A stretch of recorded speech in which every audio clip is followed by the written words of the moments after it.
Yo, what's going on? It's your boy, Big Wavy Roy Johnson here. This is the professional Nathan Cruz. Yo, this is man like Doris. Hi, this is Tom Thurber. This is Benji. This is the Asian sensation Kanji. This is the Nightmare Fuel Hassan Malone. This is Joe Rage, the heavyweight classic. This is Mad Dog O'Doherty. This is Tonga. I'm the Breaker, Carl Kingsley. This is the infamous Cameron Solis, and you're listening to Broken but Glorious. Broken but Glorious. To Broken but Glorious podcast, because like me, you are head to toe a pro. Hello and welcome to another edition of the Broken but Glorious Wrestling Podcast. I'm your host for this week, Nick Davey. I'm delighted to be joined by the fantastic, the Playboy Prince of Professional Wrestling, Lance Revera.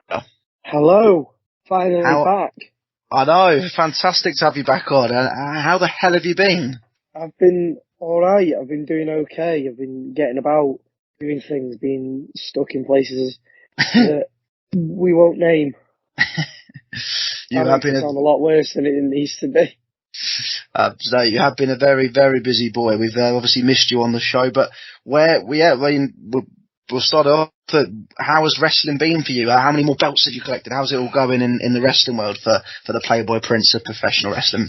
It's going pretty well. I still only have 2 coming up at the beginning of April. I have the chance to make it a third at PEW at Phenomenal Elite Wrestling in Stratford-upon-Avon. Take on Smashing Mike for the Internet Championship. I also currently have a golden ticket at cash in on the Heavyweight Championship whenever I choose. A bit similar to the briefcase I've got in Knockout Wrestling as well. I've recently qualified for the Infamous 8 tournament at Infamous Pro Wrestling in Runcorn as well, which is going to be a tournament over one night to crown the first Infamous champion. What else have I been doing? I've also been wrestling in Manchester for Future Shock Wrestling. I took on former NXT star Ashton Smith in a very close contest. Unfortunately, Ashton came up on top. But the day after in Stockport for Future Shock, I wrestled Sam Bailey, my coach, a number of the top talent around the country's coach. And, number one came out as number one that day. So a bit like a William Regal versus Daniel Bryan type match. It was a little bit, yeah. Been all over the place. I've been to Barcelona as well to watch Man United. Yeah, no, I do. I was going to mention that before. I think it was the podcast or the week before. I think you flew out there to go. Some very good pictures, I must say, that you uploaded to social media, which got me very jealous of your trip to Barcelona. How was that as well? It was really good. Obviously, United ended up going through the week after, but it was a right nightmare getting there. I was meant to fly from Manchester to Frankfurt to Barcelona. My flight from Frankfurt to Barcelona got cancelled. Oh. And this went on. Well, we meant to fly at 9 o'clock. Our flight got delayed to Frankfurt from 9 to gone past 12 o'clock, and they never communicated to us properly that the likelihood of us getting to the game in time, like getting on the flight to Frankfurt, was slim to none. So they'll just get on it and they'll sort it out when you get to Frankfurt. To which I said, fuck no. Me and my friend, who has been on this podcast before, Jack Sinclair, ended up having to get the train all the way down to Gatwick, and I had to book 2 more flights to Barcelona from Gatwick. Oh my lord! You're very close to me, so we could have met for a quick pint at Gatwick. Oh, you should have. I didn't even think about it. I was sweating over just from sitting up because I'd started drinking before we got there. I could have bet, yeah. So I had to go from Chester Airport to Manchester Piccadilly, from Piccadilly to London Euston, to Euston to London Bridge, to London Bridge to Gatwick. And this all happened within a few hours of us getting told. Well, I say a few hours. The flights were booked from Gatwick to Barcelona within a few minutes of us being told we weren't going to get there in time. I did very well, and I will toot my own horn on this one. Well, no, it sounds like you had a fantastic effort, and it sounds like you deserve a bit more credit, a bit of a shout from Man United, I think, for the incredible effort to actually get there. I know, you'd think, wouldn't you? Yeah, I think sometimes us football fans, sometimes we just don't get. Yeah, people just don't understand. Yeah, to go through all of the. It's not even just the 90 minutes of pain we have to endure, but the actual getting to and from games as well is just the. Yeah, it's a chore and it's a job in itself, isn't it?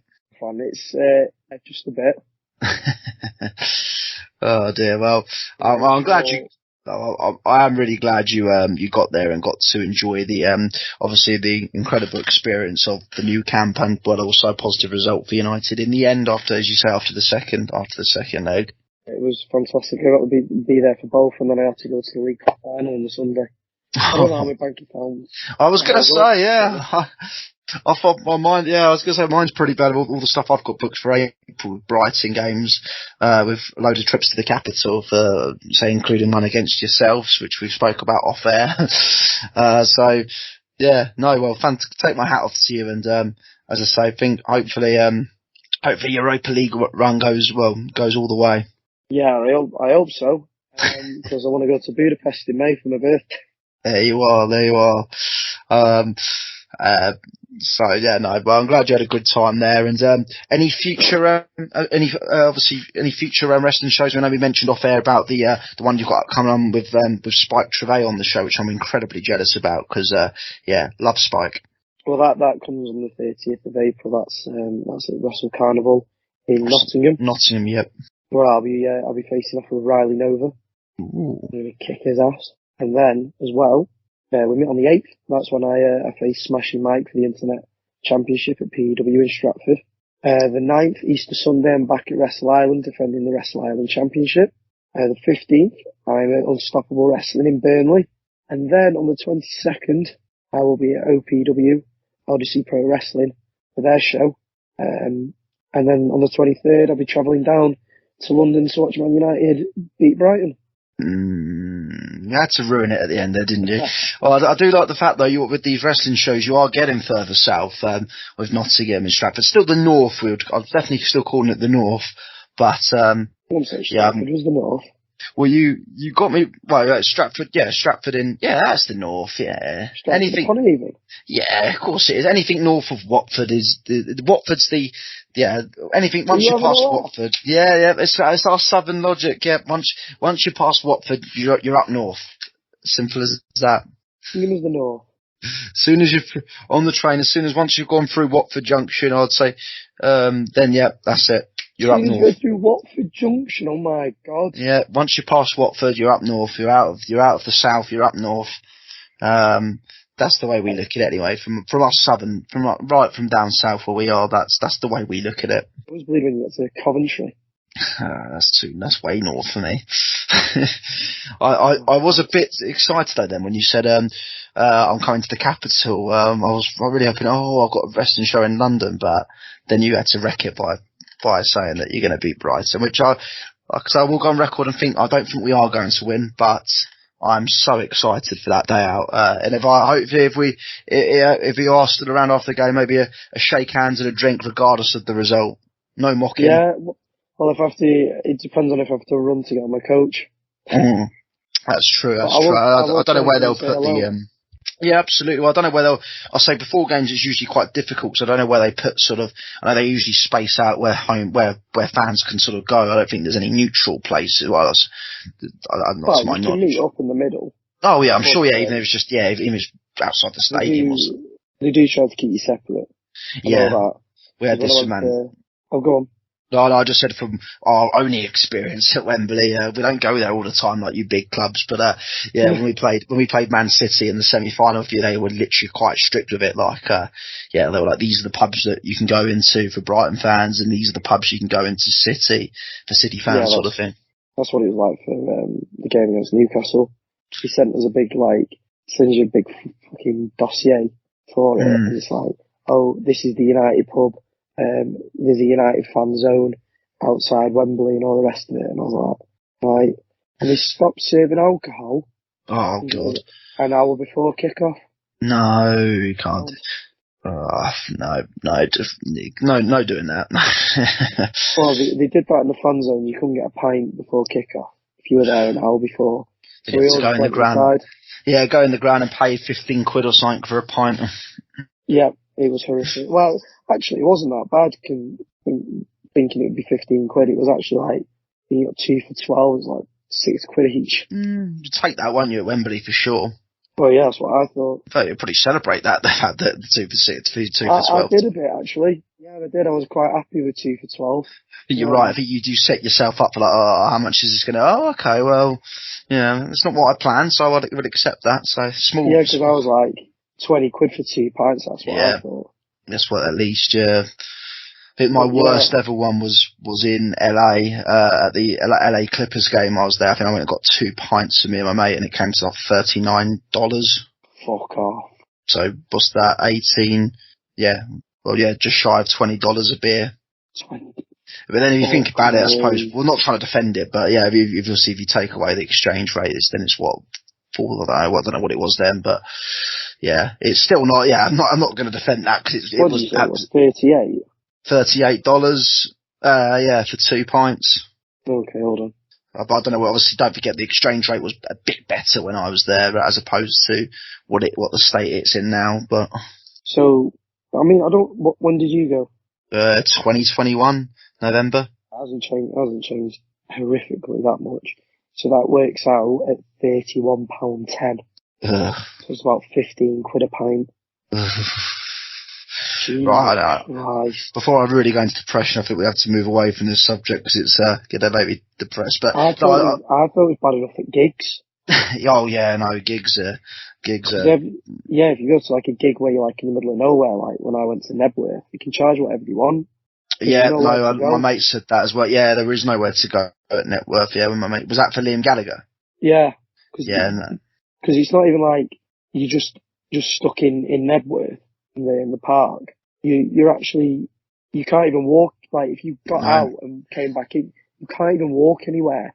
Yeah. I heard this, loads of people, and there's no train there because loads of people just had to get coaches there because it was just so far away. I had to get a coach. Yeah, no, I didn't go, but loads of my mates went, and they said it was, literally the way you've just described it. To be fair, it's like when you go to Alton Towers as well. I've never been to Alton Towers. I've only been to Thorpe Park and the other couple that are down there. I was going to say Thorpe Park's in the middle of nowhere as well, though, isn't it? It's on its own little island. Yeah, correct. I feel like people are going to get bored of us. No, that's well. I do wish you all the best though in your upcoming shows, mate. And hopefully you will get that third belt and keep collecting them because that's what we want. I will. Absolutely. Hopefully, time. Hopefully